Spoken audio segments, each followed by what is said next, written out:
going by what you have said, Okay.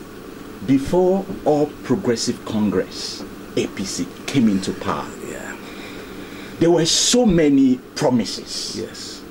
There were so many campaign promises, and expectations were so high.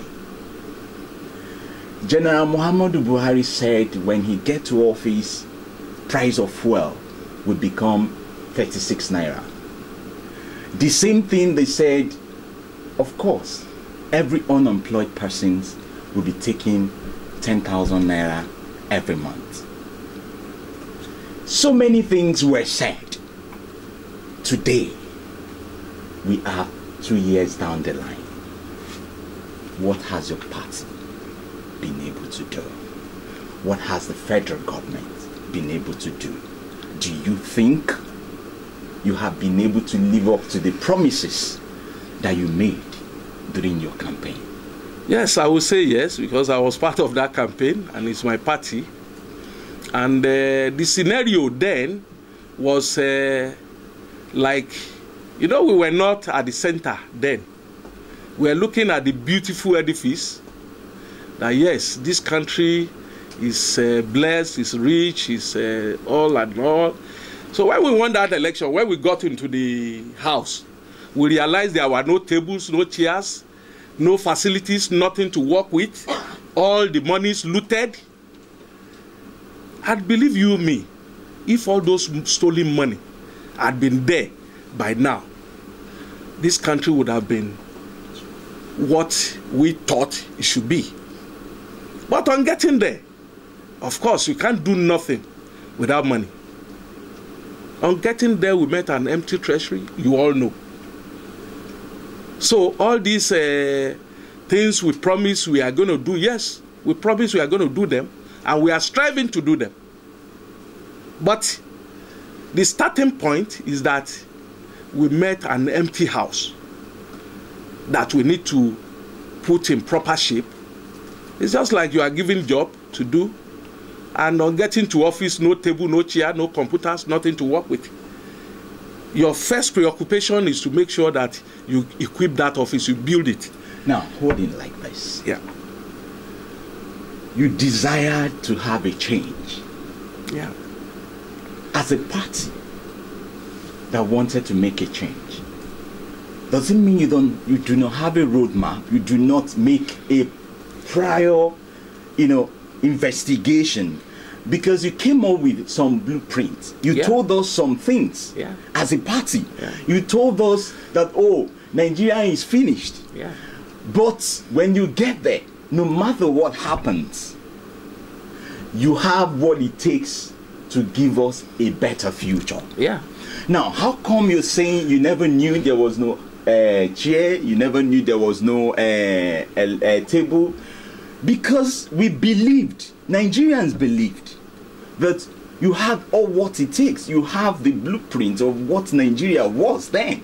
Yeah.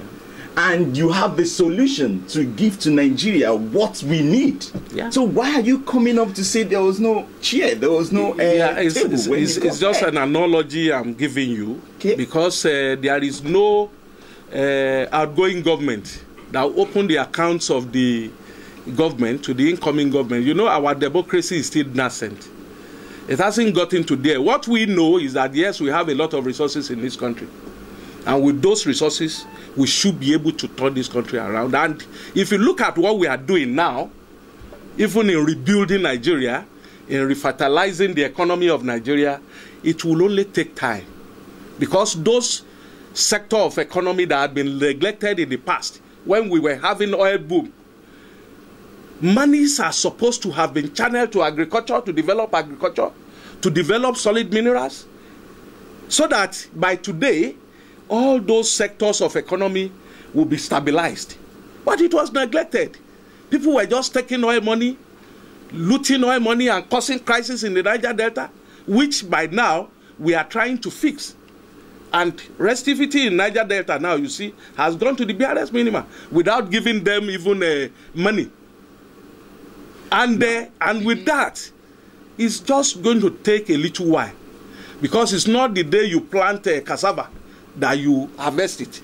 It's not the day you plant cashew that you harvest it, or cocoa, or palm produce. So all those building stages, and I can assure you, before the expiration of this administration, Nigeria will be great again. That's one thing I can assure you. Before I give my colleagues the opportunity to begin to ask their questions, I want to take a question here from one Mr. Shala. He said, since the inception of this administration of Muhammadu Buhari, it has been complaints, complaints, and complaints. When will you get to work? When will you give us the dividends of democracy? Now I put it to you. Well, there's no complaints.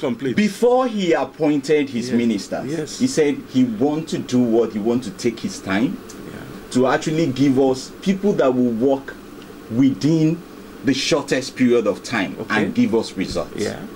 Now, today, the power that was promised is not there.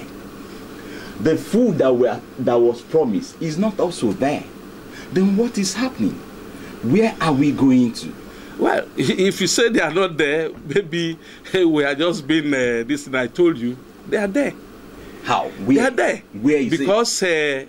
Where is the power? You're having 24 hours power supply? Like I told you, we may not have 24 hours power supply, but I can tell you... But that is what you promised. You promised you cannot, if you say you are going to Lagos now, you may propose you are going to get there in 1 hour, and when you get to the road, you find an accident, you find a hold-up.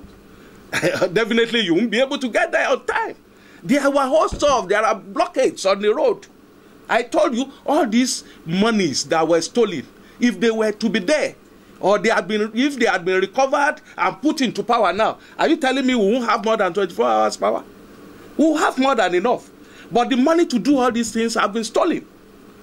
You hear EFCC cases today and tomorrow, and several billions that people don't even need. Monies they don't need. All these monies, if they are channeled into power by today.